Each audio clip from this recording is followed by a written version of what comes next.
Yo la famille, comment est-ce que vous allez? J'espère que vous allez tous bien. On se retrouve dans une nouvelle vidéo et vous avez très bien remarqué le titre. Nous allons bien évidemment parler de Ghettovie qui est en train de défier certaines personnes. Et ces personnes-là, c'est qui? Vous le savez très bien. Il s'agit des gens qui sont dans la lutte dans cette affaire-là actuellement. Vous connaissez déjà, en ce moment, quand on parle de lutte, vous avez immédiatement des idées sur certains trucs.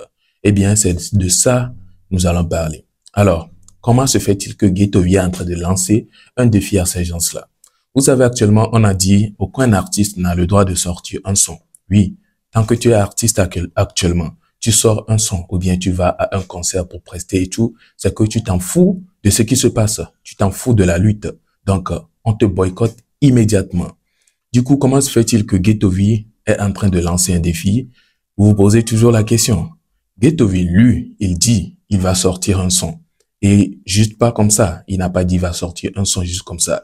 Il a fait un post que je vous lis tout de suite. Et vous allez vraiment savoir pourquoi est-ce que ces dires-là sont dits. Il dit, si un artiste pense qu'il a les couilles, le défi, c'est le next week. Il n'a qu'à essayer seulement. Alors, il dit que si un artiste pense qu'il a les couilles, il n'a qu'à essayer de sortir un son la semaine prochaine. Ce n'est pas fini. Alors, pourquoi est-ce qu'on dit qu'il défie? C'est par ce post qui suit. Il dit, vos rappeurs qui font du bruit, là, sont actuellement, ou bien sont où actuellement? Donc, il pensait que c'était un jeu. C'est moi qui fais peur à ceux qui vous boycottent. Quels sont ceux qui les boycottent? C'est ceux qui sont là actuellement et les disent de ne pas sortir de son, qui n'ont pas le droit de sortir de son. Puisque actuellement, si tu sors de son, on va te boycotter. Il dit, c'est lui, c'est moi qui fais peur. C'est lui qui fait peur à ces gens-là. Donc, lui, il va oser quand même sortir son son et on verra ce qui va se passer par la suite. Est-ce que ces gens qui boycottent les autres artistes, dès leur sortie, pourront le boycotter lui aussi? C'est ce qu'on verra. Et je vous rappelle, Paki avait sorti l'extrait de sa musique qui allait suivre. Les gens ont boycotté jusqu'à ce qu'il ne supprime. En tout cas, on attend celui de Ghettovie. C'est juste la semaine prochaine, non? Nous sommes impatients de voir cela et on va voir comment est-ce que ça va se dérouler. Est-ce que les bandes vont battre ces gens de la lutte-là ou bien ça serait le contraire? C'est ce qu'on verra la semaine prochaine. Alors, nous continuons donc avec cette vidéo. On apprend comme quoi la légende d'un Chéi s'est fait humilier. Et déjà, quand on entend ce mot, ça paraît bizarre. Comment notre légende va se faire humilier? Et apparemment, c'est à l'aéroport. Quand il était allé pour un truc qu'on ne sait pas trop, il était arrêté. Et là, un pasteur passait. Un pasteur qui, en temps normal, le voyant en tant qu'une grande légende, pouvait au moins, ne serait-ce que passer un coup de main en mode faire un babaï ou bien salutation, quoi. Mais il ne l'a pas fait et on a zoomé la caméra sur lui pour prouver qu'il était vraiment présent là-bas.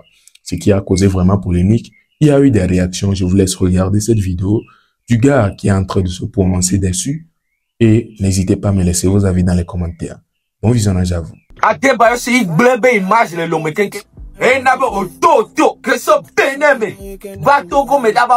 Prestation.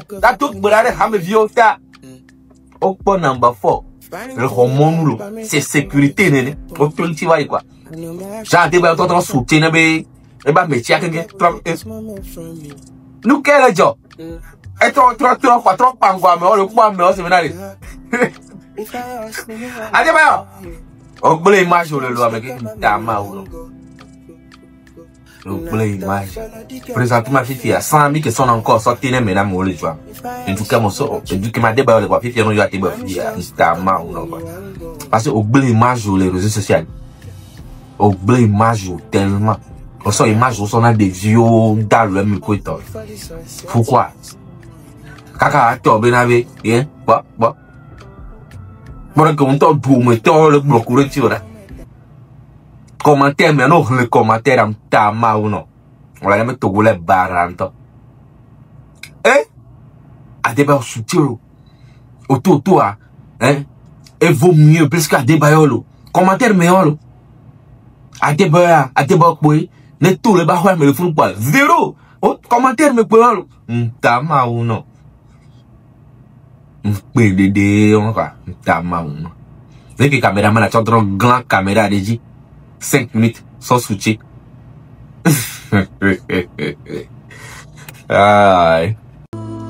Adebayo, ce qui s'est fait, c'est manipuler le ballon. le reste ne lui regarde pas.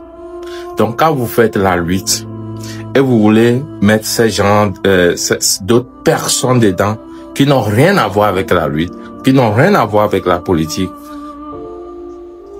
vous perdez votre temps.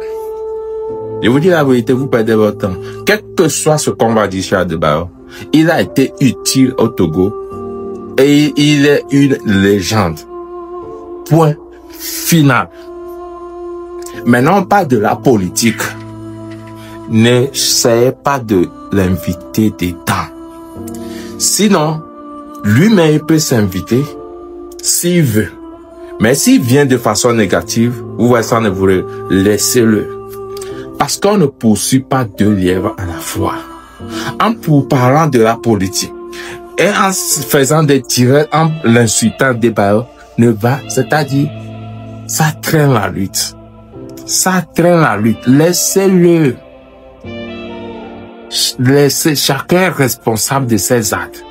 Je vois les blogueurs allumer les directs en train de l'insulter. C'est ça le 26,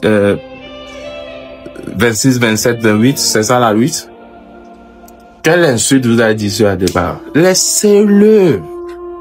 Je ne comprends pas pourquoi vous voulez forcément introduire les gens dans la lutte. Si ceux qui veulent faire, n'ont qu'à le faire. Ceux qui ne veulent pas, laissez-les et continuez. Quand tu poursuis ton lièvre, continue. Mais quand tu veux poursuivre deux lièvres, là, tu risques de les rater les deux. À un moment donné, laissez les gens qui... Adebayo n'est pas utile pour la politique togolaise. Comprenez ça comme ça. Il n'est pas utile pour ce que vous êtes en train de dire actuellement. Il n'est pas utile pour ça. Donc laissez-le. S'il y a ballon, il faut l'appeler. Point barre. Donc ce que vous êtes en train de faire, allumer l'insulter. Comprenez qu'aujourd'hui, quand vous, certaines personnes, quand vous parlez, les gens vous suivent. Comprenez ça comme ça. Quand les gens vous suivent et puis vous derrière allez dire des trucs, des insultes par-ci, par-là, vous diminuez. Il n'y a que des enfants qui vous suivent maintenant. Laissez-le. Ne le forcez pas. Le jour où il va se réveiller, parler de la politique, vous n'allez pas le forcer à le faire. Il saura comment le faire lui-même. Donc, je ne vois pas ses commentaires, whatever. Il a un page TikTok, Facebook, whatever. Laissez-le commenter comme il veut et passez-en. Ça n'a rien à voir. Ok? Moi, je ne comprends pas souvent pourquoi on veut toujours mettre blogueur politique ensemble. Ça ne marche pas. Tu peux être blogueur, être un bon politicien. Mais si tu veux mettre les deux en même temps, ça ne va pas marcher. On ne va plus te comprendre. Oui, je vous dis la vérité. Alors, chers abonnés, nous voici donc à la fin de cette vidéo. J'espère qu'elle vous a plu. N'hésitez pas à me laisser vos différents avis concernant les différentes vidéos que vous venez de regarder. En un premier lieu, nous avons regardé la vidéo nous avons lu les posts de Ghettovi qui nous fait savoir indirectement qu'il est en train de défier ceux qui sont en train d'éviter ou bien de boycotter les artistes qui osent sortir des morceaux actuellement. Et je rappelle encore, il y a cette loi actuellement qui est en train d'être boycottée par certaines personnes parce que la lutte est là.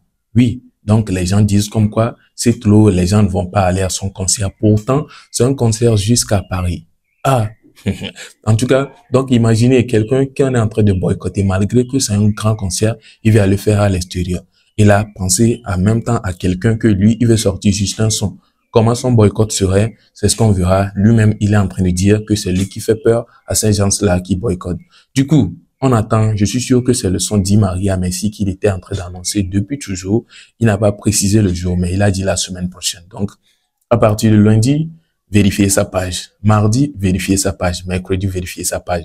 Jusqu'à la fin de la semaine pour qu'on voit comment est-ce que les choses vont se passer. Parce que si Ghettovi parle aussi, ce n'est pas juste du parler, hein. C'est qu'il veut le faire vraiment. Il s'est préparé, il s'est mis sur une base. En plus, c'est un son, on pense. Ou bien moi, j'ai remarqué qu'il a vraiment dépensé là-dessus. Oui, il nous a présenté les images avec sa meuf, comment est-ce que les tournages et tout se sont passés. Donc, c'est sûrement un son sur lequel il a dépensé des millions. Et il est en train de prendre le risque. En ce moment de boycottage, il veut quand même lancer un projet sur lequel il a dépensé des tas de millions. En tout cas, on verra bien, il compte énormément sur ces Bano et on espère que ces Bano aussi ne vont pas le trahir puisqu'on sait très bien qu'il y aura certains Bano qui sont dans cette affaire de lutte également. Du coup, est-ce qu'ils vont trahir leur chef ou bien ils vont se focaliser sur le projet du chef qui va sortir? On verra bien dans la semaine prochaine. Je vous donne rendez-vous pour une prochaine vidéo. À la prochaine, portez-vous bien. Ciao.